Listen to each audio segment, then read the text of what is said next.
So today we're reviewing The Night House. A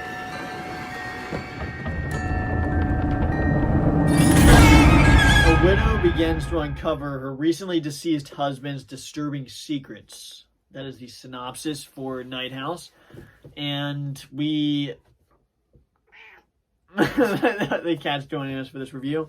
The Night House is a movie. It's a horror thriller. So what were your initial thoughts of The Night House? I have to say, I am walking out of the theater watching The Night House. I was very, very confused. Where I do want to say right off the bat, the film definitely had me interested the whole time. I was not bored. I was more just looking for answers, and it definitely had me like waiting to okay, why did this happen? What's happening here? And there was some interesting, I guess I'd say ideas I've not seen in a horror movie, and there was definitely some scary moments that had my heart going. But walking out, there's just so many things left unanswered. Felt that the film was above average slightly, but the lack of answers really is weighing this one down for me, and that's kind of where I'm at right now. Without it's hard to say too much because it's hard to say too much because this is not a spoiler. Yeah, this movie was extremely confusing. I mean, we were trying to look up stuff after the movie, so we actually are giving the movie a lot more credit than it deserves in the fact that what we are even understanding at this point is thanks to like looking up things. This movie, it was interesting, and I was interested the whole time. I was interested in what was going to happen next. The acting's really good. You got Rebecca Hall. Yeah, one big actor in Rebecca Hall. There's a lot of other supporting characters. A few other supporting characters. And it was overall interesting. I guess we should just go into our positives. What are your positives of the film? My positives, like I said, the film had me scared. Hey, listen, it had more scares than Candyman had. Oh, yeah. Entirely. And I do want to say that as much as Candyman. Much better. But I'd say the performance was done pretty well by Rebecca Hall. I liked her in The Town. I liked her in Godzilla vs. Kong. And I thought she did a great job playing this very struggling person with losing her husband, as you saw in the trailer. Like in the whole storyline that goes on with her. She did a good job selling this, just like kind of not losing your mind, but definitely battling some mental stuff. So she did a good job. The supporting cast is fine. They really didn't have much to do. And I'd say the setting was cool. There's some great shots that I was like enjoying seeing it on this big screen. And there was a cool element to it as far as like the horror aspect goes. That I really thought was a new take on what we love watching these movies we watch with Conjuring City, something we've not seen before. Yeah, my positives include the acting was really good by Rebecca Hall as the lead. She does kind of do a good job of being this kind of character. What is it, 1408 with the guy who's in the hotel kind of losing his mind. There is a lot of that in this movie because it's kind of the point where it is pretty similar. Like, is it in my head? What's happening here? Like that kind of aspect to it that leads to some funny scenes, even though most of this movie is not funny. I'd say the acting's good. There were some scary scenes. Overall, it had a lot of good tension in the movie and mystery that made me intrigued to keep watching. Music and sound effects were obviously good. But why don't we go into our negatives of the film? The negatives, like I said, the biggest one that I keep saying over and over again are the lack of answers and just too many things left unanswered by the end. And it's also just the idea of the movie puts out so many cool new things that I'm excited to see what they'll do with it. And then it's never followed up on, or at least not answered to a certain degree that makes sense to us as the viewing public. Because, like I said, we did look up a lot of this stuff at the end to really fully understand what they were going for. I still really don't know. And I'd also say it was almost like I went into it thinking it was going to be a horror movie. I had no expectation really for what this was going to be. So that's why I was very, very intrigued. And in my mind, I thought it was going to be like a horror movie when I still thought it was. But in some ways, it's like very much like a mystery type movie where you're figuring stuff out. So. But then they get into that horror element that I was expecting to see, where they just don't fully commit to it. I just think walking out of it, there wasn't a big reveal in my mind. Not a big enough reveal. They could have had a big reveal, and maybe they did, but in my mind, it just did not get to a certain point that I was hoping it would get. And like I said, it's so confusing as far as what actually happened. And that's probably the biggest negative. I feel like I'm trying to say other things. That's the biggest thing, is there was just not enough explained. And like I said, we talked about this. We don't need things explained word for word, but at least give us some, because they're like, You know there's what? things I'm going to talk about in the spoilers that I can't say now, because there's a scene in particular where she's reading something, and I want to read more of that. I want to pause the screen. Okay, my negatives are, like we were just talking about, it's too confusing.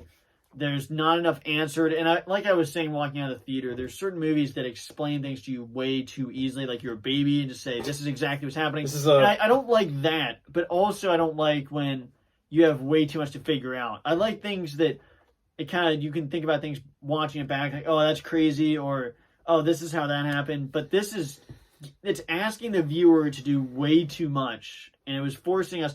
I mean, I'd like to say we're fairly intelligent human beings, and for us to have to look things up after the movie like that, I mean, is something.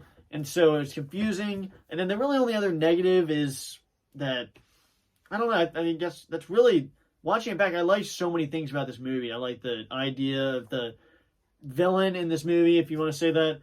The really only negative I'd say is that it was just confusing. That's really what I want to think of, because it was a unique movie. Why don't we get into our final thoughts and score? Like I said, I enjoyed certain aspects of the film, and it was definitely scary at times. Definitely way scarier than the past horror film we saw. And there was definitely some stuff to like about it, and there's a lot of cool things that they could have done with it. And it's definitely a new film. I mean, the fact we're talking about this much and looking it up means it had our intent, it had our interest, and it was definitely an interesting movie. But like I said, too confusing, and for me, it's definitely above average. Like I said earlier in the review. But I would say that I would give The Night House a 5.5 out of 10, because it just did not do enough for me to give it a 6 or higher. I just think, and like I said, for me, a 5 is average. So it's above average. It's a little above average. It's 5.5.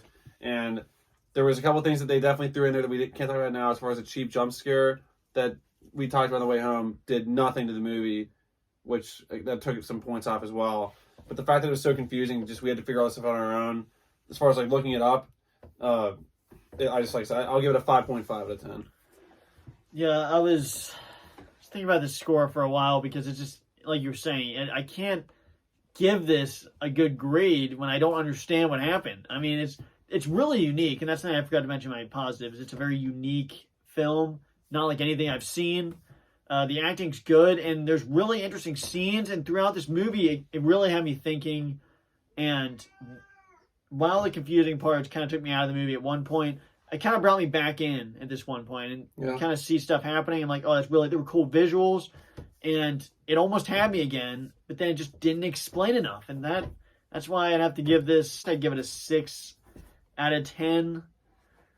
If they could explain some more stuff. Maybe I couldn't go that high. I don't know. I'm honestly, I thought a little higher, but one more positive that we didn't say was, like I said, the horror stuff that they threw into this was very interesting, very cool. There was a thing that they did with the filming of this thing that you're that you're figuring out. The thing that they show in an amazing, cool way of like silhouette type things. And there was times I think if I would have looked at the screen more, I would have saw more of this. But there were scenes where I saw stuff really quick, and it was like stuff that you'd miss if you blinked. And I appreciate films that do stuff like that. It had you like observant and paranoid all the time. And I saw certain stuff, and they did it really, really great. And like I said, the problem with that is they don't follow through. And that's why I'm giving it credit for that, but also not giving it credit for it because they just don't follow through. You know what? So, I'm going to give this a 7 out of 10. I had to change my score. I'm going to give it a 7 out of 10 because I just thought, I was saying how this movie did so many things good. It was so interesting that if they explained a little more, I couldn't have it that low, because I'd say the confusing part probably takes off 3 points, just because nothing has any validity to it, because nothing makes sense. Because it was really shot well, and like you said, there were amazing scenes. Yeah, it was shot well. There's nothing to grip onto. Like it was shot well. There was good acting, but like I said, the fact that they did not commit to a story, and that they did not have the to follow through on what they wanted to do, and it was too confusing. All that brings it down to 4.5 points. I can't give it a 6. If I give this a 6, it's fine. I mean, I feel like everything is just going to be above that. You can have your score. I'm not questioning your score. I'm a huge horror film fan, and You're and, aware and you don't have to explain stuff word for word, but give us some backstory. And here's the thing: you can't keep putting different questions on the board and then not answer any of them. That's where I think that's where it's getting me more. Is I thought they were getting to the point where they were going to explain what happened. I was listening so intently, and it just did not really explain it. And then, Way too that long. was our non-spoiler review of The Night House. Definitely had you thinking. I'm thinking, why is it called The Night House in the first place? But that's another That's a question. good Another question.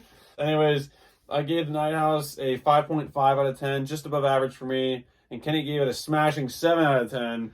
I So thought it was a little bit good. of opposing views on it. So, It's anyways, confusing, but it was good. let us know in the comments of what you think about this film. Maybe try to explain it for us if you think you have a better idea of what it was trying to do. And yeah, we'll see you guys in the spoilers discussion, hopefully. But if not, we'll see you in the next video. Bye, guys.